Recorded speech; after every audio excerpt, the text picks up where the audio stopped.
Hello കൂട്ടുകാരെ, എല്ലാവർക്കും നിച്ചൂസ് വേൾഡിൻ്റെ പുതിയൊരു വീഡിയോയിലേക്ക് സ്വാഗതം. എല്ലാവരും സുഖമായിട്ടിരിക്കുന്നു എന്ന് വിശ്വസിക്കുന്നു. ഞങ്ങളിവിടെ സുഖമായിട്ടിരിക്കുകയാണ്. അപ്പോൾ എല്ലാവരും സന്തോഷത്തോടെയും ആരോഗ്യത്തോടെയും ഒക്കെ ഇരിക്കുക കേട്ടോ. ഇന്നത്തെ വീഡിയോയിൽ ഞാൻ സംസാരിക്കുന്നത് പ്രഗ്നൻസിക്ക് ട്രൈ ചെയ്യുന്ന ഒട്ടുമിക്ക പാർട്ട്നേഴ്സും ചെയ്യുന്ന ഏറ്റവും ഇമ്പോർട്ടൻ്റ് ആയിട്ടുള്ള ഒരു മിസ്റ്റേക്കിനെ പറ്റിയിട്ടാണ്. ഇത് നിങ്ങൾ ഫുൾ വീഡിയോ കേൾക്കണം. എന്നിട്ട് നിങ്ങൾ ഒരു ഓവുലേഷൻ ടൈമിൽ ഇത് ഫോളോ ചെയ്യേണ്ടത് അത്യാവശ്യമാണ്. പ്രഗ്നൻസിക്ക് ട്രൈ ചെയ്യുന്നവരെല്ലാവരും ഈ ഒരു മെത്തേഡ് ഫോളോ ചെയ്ത് കഴിഞ്ഞ് കഴിഞ്ഞാൽ നിങ്ങൾക്ക് എളുപ്പത്തിൽ പ്രഗ്നൻ്റ് ആകാനായിട്ട് സാധിക്കും. അപ്പോൾ നമുക്ക് വീഡിയോ സ്റ്റാർട്ട് ചെയ്യാം. സാധാരണയായിട്ട് നമ്മൾ പ്രഗ്നൻസി ട്രൈ ചെയ്യുന്നത് നമ്മുടെ പീരിയഡ് സൈക്കിളിൽ ഓവുലേഷൻ ടൈമിലാണ്. നമ്മുടെ ഓവുലേഷൻ ടൈം എന്ന് പറയുമ്പോഴേക്കും നമ്മുടെ ഫെർട്ടൈൽ ടൈം പീരീഡിലാണ് നമ്മൾ പ്രഗ്നൻസി ട്രൈ ചെയ്യുന്നത്. മറ്റുള്ള നമ്മുടെ പീരിയഡ് സൈക്കിളിലെ ദിവസങ്ങളെ അപേക്ഷിച്ചിട്ട് ഈ ഒരു ഓവുലേഷൻ ഡേയ്സിൽ നമ്മൾ ഫിസിക്കൽ കോണ്ടാക്ട് ചെയ്ത് കഴിഞ്ഞ് കഴിഞ്ഞാൽ പ്രഗ്നൻ്റ് ആകാനായിട്ടുള്ള സാധ്യത ഇരട്ടിയാണെന്നല്ല, അപ്പോഴേ സാധ്യത നമുക്ക് കൂടുതലായിട്ടും ഉള്ളൂ.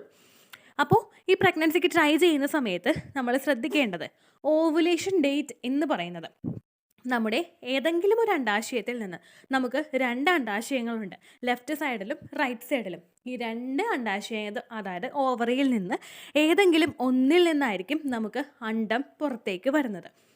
ഈ ഒരു അണ്ടം നമ്മുടെ ശരീരത്തിൽ ഏകദേശം ഒരു 24 മുതൽ 36 മണിക്കൂർ വരെയൊക്കെ ആയിരിക്കും ഉണ്ടാവുന്നത്. അതിലും കൂടുതലായിട്ട് ഈ അണ്ടം നമ്മുടെ ശരീരത്തിലോട്ട് ഉണ്ടാവില്ല. പല ആളുകളും അപ്പോൾ ചെയ്യുന്ന ഒരു മിസ്റ്റേക്ക് ഉണ്ട്. അതായത് മിസ്റ്റേക്ക് എന്ന് പറയുന്നത് അവർ എക്സാക്റ്റ് ആയിട്ടൊരു ഓവുലേഷൻ ഡേറ്റ് കാൽക്കുലേറ്റ് ചെയ്തിട്ടുണ്ടാവും. എക്സാക്റ്റ് ആയിട്ടുള്ളൊരു ഓവുലേഷൻ ഡേറ്റ് മാത്രമല്ല, നമുക്ക് എഗ് വൈറ്റ് ആയിട്ടുള്ളൊരു സെർവിക്കൽ മ്യൂക്കസ് വരുമല്ലോ. ഈ സെർവിക്കൽ മ്യൂക്കസ് കൂടുതലായിട്ട് വരുന്ന ദിവസങ്ങളിലായിരിക്കും അവർ കോണ്ടാക്ട് ചെയ്യുന്നത്. അതായത് ഈ സെർവിക്കൽ മ്യൂക്കസ് വന്ന് തുടങ്ങുന്ന ദിവസങ്ങളിൽ അവർ കോണ്ടാക്ട് ചെയ്ത് കൊള്ളണമെന്നില്ല. ശരീരത്തിൽ ഉണ്ടാകുമെന്നാണ് ഉദ്ദേശിച്ചത്. മാക്സിമം 5 ദിവസം നമ്മുടെ ശരീരത്തിൽ ഉണ്ടാകുന്ന ഈ ഒരു സ്പേമിന് എഗ്ഗ് എപ്പോഴാണോ വരുന്നത് ആ ഒരു സമയത്ത് ഫെർട്ടിലൈസേഷൻ നടക്കാനായിട്ട് ഇത് സഹായിക്കും.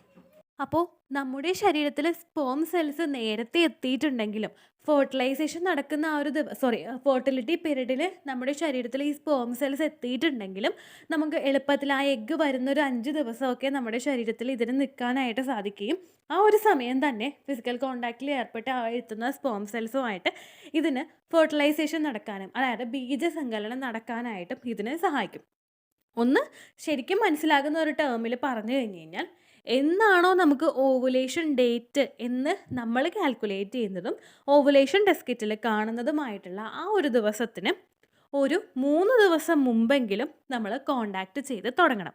3 അല്ലെങ്കിൽ 4 ദിവസം മുൻപ് മുതൽ നിങ്ങൾ കോണ്ടാക്ട് ചെയ്തിട്ട് എന്നാണോ നിങ്ങൾക്ക് ഓവുലേഷൻ ഡേറ്റ് അത് കഴിഞ്ഞിട്ട് ഒരു അടുത്ത ദിവസം കൂടി, പിറ്റേ ദിവസം കൂടി നിങ്ങൾ ഫിസിക്കൽ കോണ്ടാക്ട് ചെയ്യണം. അങ്ങനെ ചെയ്ത് കഴിഞ്ഞ് കഴിഞ്ഞാൽ നിങ്ങൾക്ക് പ്രഗ്നൻ്റ് ആകാനായിട്ടുള്ള സാധ്യത വർദ്ധിപ്പിക്കാനായിട്ട് സാധിക്കും. നോക്കൂ, നിങ്ങൾ ഒരു 3-ാമത്തെ ദിവസം മുതൽ ചെയ്തു തുടങ്ങുന്നു. 3-ാമത്തെ ദിവസം നിങ്ങൾ ചെയ്തിട്ടുണ്ട്. അപ്പോൾ നിങ്ങളുടെ ശരീരത്തിൽ കുറച്ചധികം സ്പേം സെൽസ് എത്തും. 4-ാമത്തെ ദിവസം, അതായത് 4-ാമത്തെ ദിവസം എന്ന് ഉദ്ദേശിച്ചത് ആ ഓവുലേഷൻ ഡേറ്റിലോട്ട് അടുക്കുന്ന ദിവസമാണ്. ഇപ്പം നമ്മൾ 3-ാമത്തെ ദിവസം ചെയ്യുന്നുണ്ട്, 2-ാമത്തെ ദിവസവും നമ്മൾ ചെയ്യുന്നു. 2-ാമത്തെ ദിവസം ചെയ്യുമ്പോഴും അപ്പോഴും സ്പേം സെൽസ് ശരീരത്തിലോട്ട് കൂടുതലെത്തും. 1-ാമത്തെ ദിവസവും നമ്മൾ ചെയ്യുന്നു, എക്സാക്റ്റ് ആയിട്ടുള്ള ഓവുലേഷൻ ഡേറ്റിലും നിങ്ങൾ ചെയ്യുന്നു, ഓവുലേഷൻ കഴിഞ്ഞിട്ടുള്ള ദിവസവും നിങ്ങൾ ചെയ്യുന്നു. അപ്പോൾ ഇത് ചെയ്യുന്നത് മൂലം ഇത്രയധികം സ്പേം സെൽസ് നിങ്ങളുടെ ശരീരത്തിലോട്ട് എത്തിക്കഴിഞ്ഞ് കഴിഞ്ഞാൽ അതുവഴി ഒരു ബീജസങ്കലനം നടക്കാനായിട്ടുള്ള ഒരു സാധ്യതയെ നിങ്ങൾക്ക് വളരെയധികം ഉയർത്തിക്കൊണ്ട് വരാനായിട്ട് സാധിക്കും. സാധാരണയായിട്ട് നമ്മളിപ്പോൾ ഒരു HCG ഇഞ്ചക്ഷൻ എടുക്കാനായിട്ട് പോകുന്നു. HCG ഇഞ്ചക്ഷൻ എടുക്കുന്നത് നമുക്ക് എഗ്ഗ് പൊട്ടാനാണ്, നമ്മുടെ അണ്ടം പൊട്ടാനാണ്. ഏകദേശം ഒരു വളർച്ച എത്തി എന്ന് ഡോക്ടേഴ്സിന് തോന്നിക്കഴിഞ്ഞ് കഴിഞ്ഞാൽ അവരത് പൊട്ടാൻ വേണ്ടിയിട്ട് ഇഞ്ചക്ഷൻ വെക്കും. ഈ പൊട്ടാൻ വേണ്ടിയിട്ട് ഇഞ്ചക്ഷൻ വെക്കുമ്പോഴേക്കും ഡോക്ടേഴ്സ് നമ്മളോട് പറയുന്നത് ഈ ഒരു ദിവസം, ഇന്നത്തെ ഒരു ദിവസവും അതിനടുത്ത ദിവസവും, ചില ഡോക്ടേഴ്സ് അതിനടുത്ത ദിവസവും നിങ്ങളോട് കോണ്ടാക്ട് ചെയ്തോളാനായിട്ട് പറയും. ആ ഒരു തരത്തിൽ നമ്മൾ ആ ദിവസം മുതൽ ചെയ്യാൻ തുടങ്ങുന്നതിനേക്കാളും നല്ലത്, നിങ്ങൾക്കറിയാമല്ലോ, നമ്മളൊരു ഫോളിക്കുലാർ സ്റ്റഡി നടത്തി കഴിഞ്ഞ് കഴിഞ്ഞാൽ ഏകദേശം എഗ്ഗിന് ഗ്രോത്ത് എത്തി എന്ന് നിങ്ങളോട് ഡോക്ടേഴ്സ് പറയുമല്ലോ. അതായത് ഇപ്പോൾ ഒരു അടുത്ത ദിവസം നമുക്ക് HCG ഇഞ്ചക്ഷൻ വെക്കണമെങ്കിൽ ഡോക്ടേഴ്സ് നിങ്ങളോട് അതും കൂടി പറയും. ഇനി അടുത്ത ദിവസം നമുക്ക് HCG ഇഞ്ചക്ഷൻ വെച്ചിട്ട് നമുക്ക് നോക്കാം എന്ന് ഡോക്ടേഴ്സ് പറയില്ലേ. ആ ഒരു പറയുന്ന ആ ഒരു ദിവസം മുതൽ നിങ്ങൾ കോണ്ടാക്ട് ചെയ്യുക. നിങ്ങളങ്ങനെ ചെയ്യുമ്പോഴേക്കും ഇപ്പോൾ പല പല കാരണങ്ങൾ കൊണ്ട് ചില ആളുകൾക്കൊക്കെ HCG ഇഞ്ചക്ഷൻ വെച്ച് കഴിഞ്ഞാലും നമ്മൾ അത്രയും എക്സ്പെൻസീവ് ആയിട്ടുള്ള മെഡിസിൻസ് കഴിച്ചു കഴിഞ്ഞാലും ചില ആളുകൾക്ക് ചില സിറ്റുവേഷൻസ് മൂലം കറക്റ്റായിട്ടുള്ള ഓവുലേഷൻ ഡേ യൂട്ടിലൈസ് ചെയ്യാൻ പറ്റിക്കൊള്ളണമെന്നില്ല, അതായത് കോണ്ടാക്ട് ചെയ്യാൻ പറ്റിക്കൊള്ളണമെന്നില്ല. അങ്ങനെ വരുമ്പോഴേക്കും എന്തെങ്കിലും ഒരു അൺസർട്ടനിറ്റീസ് ഉണ്ടായിക്കഴിഞ്ഞ് ആ ഒരു ഡേറ്റ് നമുക്ക് മിസ്സായി പോകാതിരിക്കാൻ വേണ്ടിയിട്ട് നിങ്ങൾ എന്നാണോ നിങ്ങൾക്ക് ആ ഒരു ഇഞ്ചക്ഷൻ വെക്കാമെന്ന് പറയുന്നത് ആ ഒരു ദിവസം മുതൽ തന്നെ നിങ്ങൾ കോൺടാക്ട് ചെയ്ത് തുടങ്ങുക. അപ്പോൾ ഒരു ദിവസമെങ്കിലും നിങ്ങൾക്ക് അഡീഷണൽ ആയിട്ട് കിട്ടും. അതുപോലെ തന്നെ IUI ചെയ്യുന്നവരും ഈ IUI ചെയ്യുന്നവരും ആ ഒരു പ്രോസസ്സ് ആർട്ടിഫിഷ്യൽ ഇൻസെമിനേഷൻ ചെയ്തിട്ട് നമ്മുടെ ശരീരത്തിലോട്ട് സ്പേം സെൽസ് കടത്തിവിടുന്ന ആ ഒരു പ്രോസസ്സ് നിങ്ങൾ ചെയ്യുമ്പോഴും ആ ഒരു പ്രോസസ്സ് ചെയ്ത് കഴിഞ്ഞിട്ടാണെങ്കിലും നിങ്ങൾ കോൺടാക്ട് ചെയ്യുന്നത് നല്ലതാണ്. ഇത് കോൺടാക്ട് ചെയ്യുമ്പോഴേക്കും കുറച്ചും കൂടി സ്പേം സെൽസ് നിങ്ങളുടെ ശരീരത്തിലോട്ട് എത്താനായിട്ട് അത് നിങ്ങളെ സഹായിക്കുമല്ലോ. അപ്പോൾ ഈ ഒരു കാര്യം നിങ്ങൾ മസ്റ്റായിട്ട് ഫോളോ ചെയ്യുക.